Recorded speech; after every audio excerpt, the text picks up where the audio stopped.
Hello friends, welcome to all of you on my YouTube channel Sarkari Bharat. दोस्तों, आज की इस वीडियो के अंदर हम बात करने वाले हैं, जैसा कि आप सभी को पता है, सेंट्रल टीचर एलिजिबिलिटी टेस्ट केंद्रीय शिक्षक पात्रता परीक्षा सीटेट के लिए आपकी क्लासेस स्टार्ट हो चुकी हैं, जिसके लिए हमने फ्री ऑफ कॉस्ट क्लासेस आपके लिए स्टार्ट किए हैं। तो मेरे प्यारे साथियों, आपके लिए जो आपकी क्लास है आज की, वो है इंडक्टिव और डिडक्टिव मेथड की। यहाँ से अगर बात करें तो मैंने कल आपको आगमन विधि यानी कि इंडक्टिव मेथड के बारे में आपको बता दिया था। आज की इस वीडियो के अंदर हम बात करने वाले हैं डिडक्टिव मेथड यानी कि निगमन विधि के बारे में। तो मेरे भाई, निगमन विधि या आगमन विधि की बात करें तो इस वीडियो के अंदर आपका कंपैरिजन भी हो जाएगा कि निगमन विधि में क्या होता है, आगमन विधि में क्या होता है। अगर इस वीडियो की बात करें तो स्पेशली यहाँ से 5 नंबर का आपका पेपर में देखने को मिलता है। जनरली कम से कम 5 क्वेश्चन आपको इस वीडियो से ही देखने को मिल जाएंगे, चाहे आप सीडीपी की बात कीजिए, मैथ्स पेडागोगी की बात कीजिए, ईवीएस की बात कीजिए, या फिर आप हिंदी या इंग्लिश पेडागोगी की बात कीजिए। तो कहीं ना कहीं आपको पूरे 150 में से आउट ऑफ 5 मार्क्स का यहाँ पर देखने को मिल जाएगा।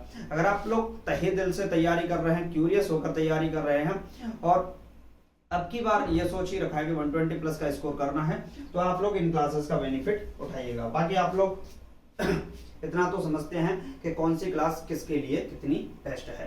तो मेरे भाई देख लेते हैं। देखिए, अगर हम बात करें आगमन विधि की और निगमन विधि की, तो कल मैंने आपको बताया था आगमन विधि के बारे में बताया था। किसके बारे में बताया था? कल मैंने आगमन विधि के बारे में आपको बताया था। आज हम बात करने वाले हैं निगमन विधि। अगर इस निगमन विधि की बात करें तो इसका एक दूसरा नाम और होता है, अगर हम निगमन विधि की बात करें तो इसका दूसरा नाम और होता है, जिसे हम कहते हैं अनुमान विधि। तो मेरे भाई, ये भी आपसे पूछ सकता है क्वेश्चन, टेट वगैरह के एग्जामिनेशन में आपसे पूछ लेता है कि आगमन विधि का जो दूसरा नाम है वो क्या है।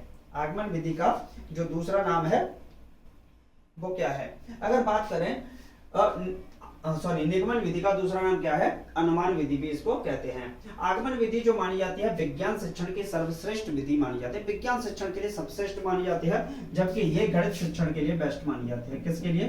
गणित शिक्षण के लिए बेस्ट मानी जाती है। इसमें होता क्या है वो समझ लीजिए, होता क्या है वो समझ लीजिए। यहां पर अगर हम बात करें मेरे भाई, तो ये जो विधि है वो एक अमनोवैज्ञानिक विधि है। कैसी है? अमनोवैज्ञानिक।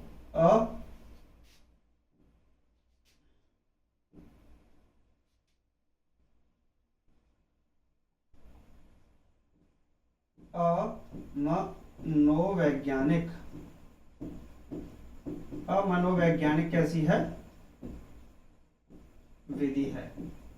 अमनोवैज्ञानिक विधि का मतलब आप समझ रहे हैं, एक ऐसी विधि जिसके अंदर चिंतन की आपको कोई जरूरत है ही नहीं। एक ऐसी विधि जहां आपको कोई अपना दिमाग लगाने की जरूरत नहीं है, आपको सीधा का सीधा फॉर्मूला दे दिया जाएगा, सूत्र दे दिया जाएगा और उस सूत्र का प्रयोग करके आप अपना आंसर ले आएंगे। तो ये कैसी तरीके की विधि हो जाएगी? अमनोवैज्ञानिक विधि। जब भी आपको मनोवैज्ञानिक देखे, जब भी आपको अमनोवैज्ञानिक देखे, तो आप सीधा समझ जाइएगा जहां चिंतन करना पड़े, बच्चे को सोचना पड़े, विचार करना पड़े, डिस्कशन करना पड़े, ऐसी स्थिति में बच्चा क्या है, ऐसी स्थिति को मनोवैज्ञानिक कहते हैं, जहां चिंतन की जरूरत नहीं है। मान लीजिए कि मैंने आपसे बोल दिया कि जो ये आयत है, आयत की ये लेंथ है और ये ब्रेड्थ है, तो मेरे भाई मैंने इसका एरिया बताया, तो आपको पेरीमीटर मैंने आपसे पूछा, तो आपने बोला मेरे भाई कि इसका जो पेरीमीटर होता है वो 2l प्लस b होता है। क्लियर है मेरे भाई? अब मैंने आपसे सीधा बोल दिया पेरीमीटर 2l प्लस b लंबाई धन चौड़ाई होता है, तो इसमें आपने कहीं दिमाग लगाया? अगर मैं लेंथ को 5 दे दूं और ब्रेड्थ को 4 दे दूं, तो आप लोग आंसर निकाल दोगे। 5 4 9 दुनिया 18 आपका आंसर हो गया। तो यहां आपको दिमाग लगाने की जरूरत ही नहीं पड़ी। तो जब दिमाग लगाने की जरूरत ना पड़े, डायरेक्ट आपको फॉर्मूला दे रखा हो, तो आप उसे क्या मानेंगे? अमनोवैज्ञानिक विधि का एक रूप मानेंगे। यहां चिंतन की आपको कोई जरूरत पड़ती ही नहीं है।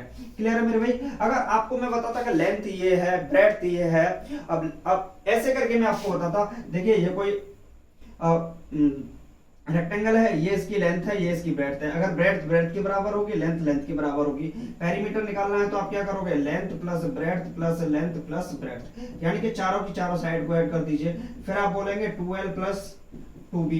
ठीक, इस तरीके से आप निकालोगे फॉर्मूले को। अब मैं यहाँ डिनोट कर करके बता रहा हूँ, लेंथ भाई ये है, ब्रेड्थ भाई ये है, और उनको डिफाइन कर करके बता रहा हूं, तो एक तरीके से एग्जांपल देने की कोशिश कर रहा हूं। फिर आपको मैं मान लेता हूं ये आपका मान लीजिए 1 बीघा जमीन है आपकी, ठीक है, इस तरीके से मैं आपको बता रहा हूं, तो यहां आपको एग्जांपल दे देकर बता रहा हूं, तो ये हो जाएगी आपकी मनोवैज्ञानिक का पार्ट बन जाएगा। क्लियर है? तो मनोवैज्ञानिक का पार्ट जो होता है वो होती है आपकी आगमन विधि यानी कि इंडक्टिव मेथड, और निगमन विधि कैसी होती है, अमनोवैज्ञानिक विधि होती है। इस विधि की बात करें तो मेरे भाई यहां पर ये जो विधि होती है ये नियम से उदाहरण की ओर चलती है। किससे? नियम से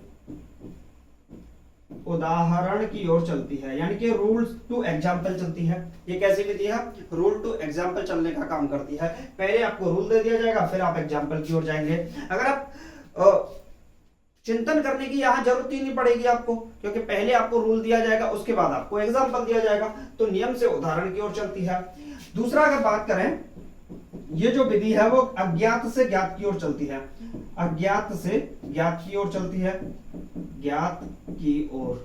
मेरे भाई आपका प्रश्न हो सकता है कि सर आप कैसे बोल सकते हो ये कि अज्ञात से ज्ञात की ओर चलती है? तो मेरे भाई सीधा सीधा कॉन्सेप्ट है, सीधा सीधा कॉन्सेप्ट है। अभी मैं आपको बोल दूं साइन थीटा बराबर क्या होता है, लंब बटा कर्ण, आपने बोल दिया 1 मिनट में। तो यहां पर क्या है, आपके लिए सब कुछ अज्ञात ही है। अब आप डिफाइन कर रहे हो कि सर ये कोई रेक्टेंगल है, सॉरी ये कोई आपका राइट एंगल ट्राइंगल है, फिर ये 90 डिग्री का है, ये आपका लेंथ परपेंडिकुलर है, ये आपका हाइपोटेन्यूस है। यहाँ आपको डिफाइन करके बताना पड़ रहा है, यानी कि आपको यहाँ क्या एक तरीके से दिमाग लगाने की जरूरत पड़ती है।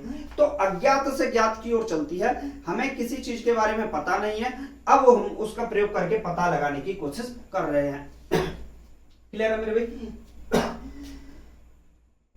सॉरी। नेक्स्ट अगर हम बात करें मेरे भाई, तो यहां पर ये जो विधि चलती है वो सूक्ष्म से स्थूल की ओर चलती है, स्थूल की ओर। ये जो मैं लिख रहा हूं ना, इसी से प्रश्न बनता है और यहीं से क्वेश्चन आपसे पूछा जाता है। क्लियर? ये जो भी चीजें मैं लिख रहा हूं इसी से क्वेश्चन बनता है। सूक्ष्म से स्थूल की ओर यानी फाइन टू ग्रॉस चलती है। कैसी चलती है? फाइन टू ग्रॉस चलती है। क्लियर है मेरे पास? छोटे छोटे पार्टों से बड़े बड़े पार्टों की ओर चलती है, एक तरीके से ऐसे बोल सकते हैं, सूक्ष्म से स्थूल की ओर चलती है।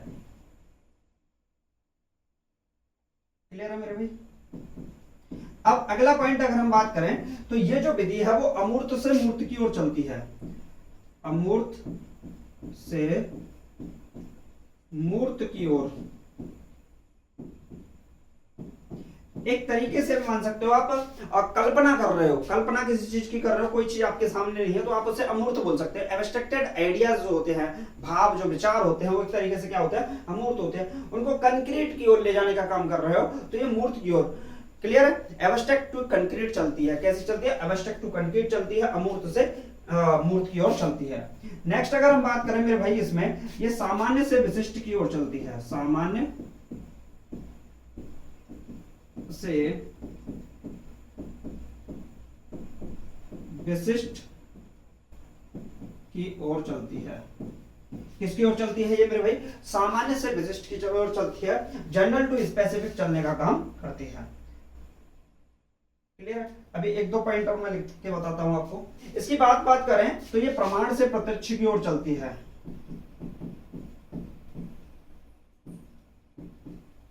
प्रमाण से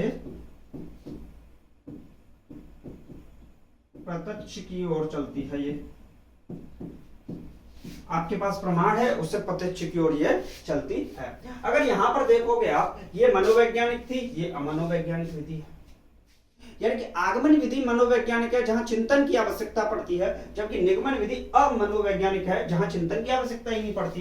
ये एग्जाम्पल टू रूल चलती है, ये रूल टू एग्जाम्पल चलती है, यानी कि इसका अपोजिट काम करती है। इसके बाद बात करें ज्ञात से अज्ञात की ओर, ये ज्ञात अज्ञात से ज्ञात की ओर। स्थूल से सूक्ष्म, सूक्ष्म से स्थूल, मूर्त से अमूर्त, अमूर्त से मूर्त, विशिष्ट से सामान्य, सामान्य से विशिष्ट, प्रत्यक्ष से प्रमाण और प्रमाण से प्रत्यक्ष, यानी कि बिल्कुल ही अपोजिट काम करती है आगमन विधि के। किसके? आगमन विधि के। क्लियर है मेरे भाई? आगे इसके लिए बात करते हैं और भी। तो ये जो कॉन्सेप्ट थे ये आपको समझने पड़ेंगे। इसके द्वारा जो अर्जित ज्ञान होता है, मैं लिख देता हूं, अर्जित ज्ञान अस्थायी होता है। अब ये आप कैसे बोल सकते हो कि अर्जित ज्ञान अस्थायी होता है? मेरे भाई इतना बताओ, आपको किसी भी कॉन्सेप्ट को समझाना है, पहले एग्जांपल दें, आपके एनवायरनमेंट से जोड़ के, वातावरण से जोड़ के हम उन चीजों को सिखाते हैं, तो आप कहीं ना कहीं अपने दिमाग में, आपके दिमाग में वो बात क्लिक करेगी और वो एक लंबे समय तक रहेगी आपके दिमाग में। लेकिन कोई भी प्रॉब्लम है उसका सिर्फ शॉर्ट ट्रिक दे दिया जाए, एक फॉर्मूला दे दिया जाए आपको, तो वो कुछ समय के लिए आपके दिमाग में रहती है। तो जो अर्जित ज्ञान होता है इसमें क्या करते हैं, अस्थायी होता है, यानी कि परमानेंट नहीं होता एक तरीके से मेरे भाई। क्लियर है? परमानेंट नहीं होता है। चलिए नेक्स्ट अगर हम बात करें तो निगमन विधि दो प्रकार की होती है। कितने प्रकार की होती है? दो इसके प्रकार होते हैं। बोलोगे आप कौन कौन से प्रकार होते हैं? तो चलिए समझ लेते हैं। पहला होता है गणितीय विधि,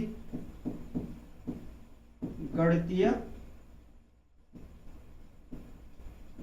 विधि, और दूसरी होती है ये अगणितीय विधि, अगणितीय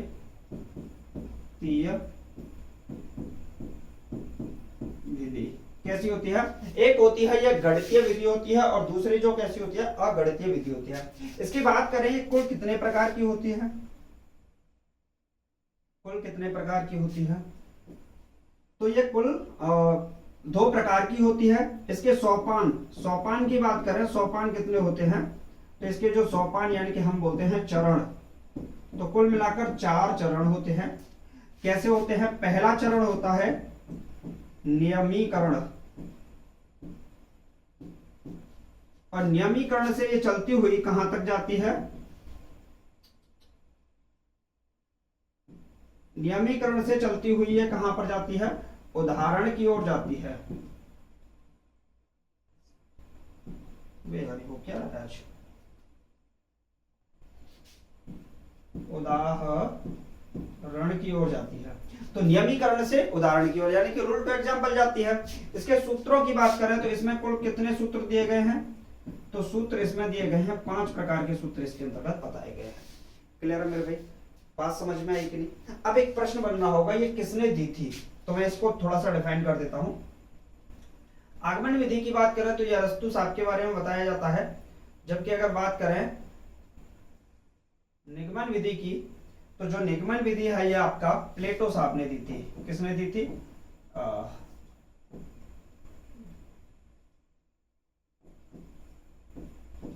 प्लेटो। इसके जो प्रतिपादक है वो कौन है?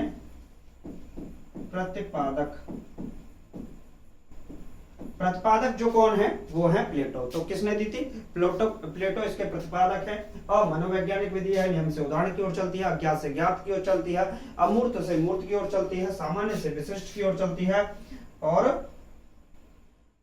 प्रमाण से प्रत्यक्ष की ओर चलती है। कितने अर्जित ज्ञान कैसा होता है? इसमें अस्थायी होता है, 2 प्रकार की होती है, गणितीय विधि और अगणितीय विधि 2 प्रकार की होती है। इसके बाद सोपान यानी कि चरण इसके 4 होते हैं, नियम से उदाहरण की ओर चलती है, सूत्र कुल मिलाकर कितने होते हैं? 5 होते हैं। तो ये थी आपकी आगमन विधि और निगमन विधि।